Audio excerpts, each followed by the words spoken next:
What's up guys, my name is Sora and I'm super excited to be playing a second Let's Play for this awesome game I found called Shinobi.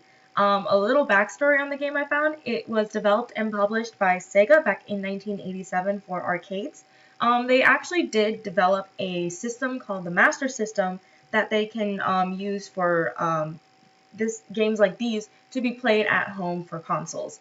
It was directed by a man by the name of Yutaka Sugano. Not a lot of information is known about him thus far, but he did develop a pretty successful game. I mean, it got a series of games that followed it, including one called Shadow Dancer back in 1989. And it was popular enough that it actually got a 2002 reboot for the PS2 and a 2011 reboot for the Nintendo 3DS. And that doesn't even cover the amount of games that you can play for other different systems, not just arcade systems. It was popular enough that it was able to get an emulator for PC, obviously, and other systems like the Wii and the Xbox 360. Just a little bit of the plot that surrounds this game, because it's not exactly evident or clear within the game itself. It follows the story of a modern-day ninja by the name of Joe Musashi, and he's in charge of stopping a terrorist organization by the name of Zed, who are kidnapping students from his clan, so he has to go and stop that. So without further ado, let's get started.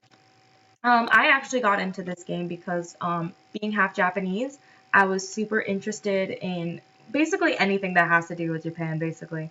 And I was super interested in checking this game out and giving it a try. So the game actually functions pretty easily.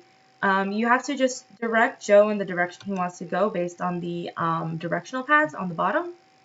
And save your students by pressing the A button in order to fight the different enemies that you encounter.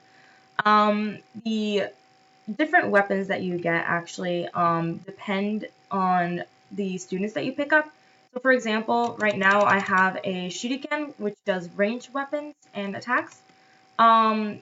Close range weapons and attacks would be like katanas and kicking, so basic melee strikes.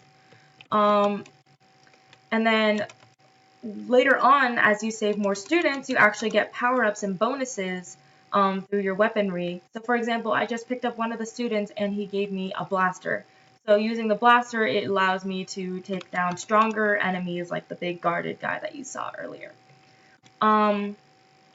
And the amount of enemies do change, of course, too, based on when you get further into the game, you get like ranged guys like this one, or like simple melee guys like those, and the guard that you see on the top guarding that student right there. So I'm going to show you guys something really cool I discovered. By pressing another button, you actually get to use an ultimate attack, which attacks all the enemies within range. And that way I can just go ahead and pick up the student and tend the next stage. This is actually the best I'm playing this game today, because I played this game a few times today and had a bit of a struggle with it. But yeah, now I can go on to the next stage, and I'm not going to get too far within the game just because of time constraints, but I just wanted to show you guys like the basic mechanics of it. So the attention to detail is really cool, and the amount of enemies that you encounter are also cool. I should not have pressed that button. But another cool thing I found out was when you actually like get further into the stages, the types of ultimate attacks and moves that you get change too. And you get, oh god, okay, and you get guys like that who come out from the walls and attack you, and it's pretty annoying. But that just shows you the huge range of enemies that you can encounter. What? I keep pressing the wrong buttons.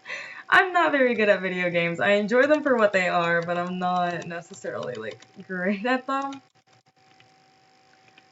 And this guy won't get into range with you until you get closer to him.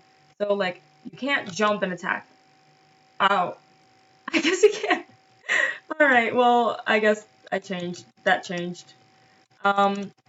And enemies like this can't be defeated with a blaster, so figuring out how to take care of him without an ult or a blaster is going to be pretty challenging for the most part.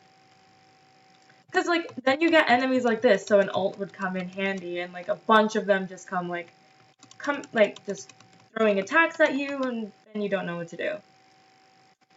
Alright, well, looks like that's as far as I'm gonna get for today. I gotta say, like, it does get challenging at times, and, like, the further on you get, the more enemies you encounter, so you really have to use your ult, like, sparingly and not waste it, like, twice, like I just did.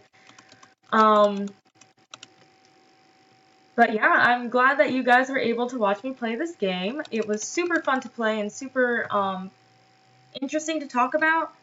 But yeah, I hope that you guys do well with your projects too, and thank you so much for watching.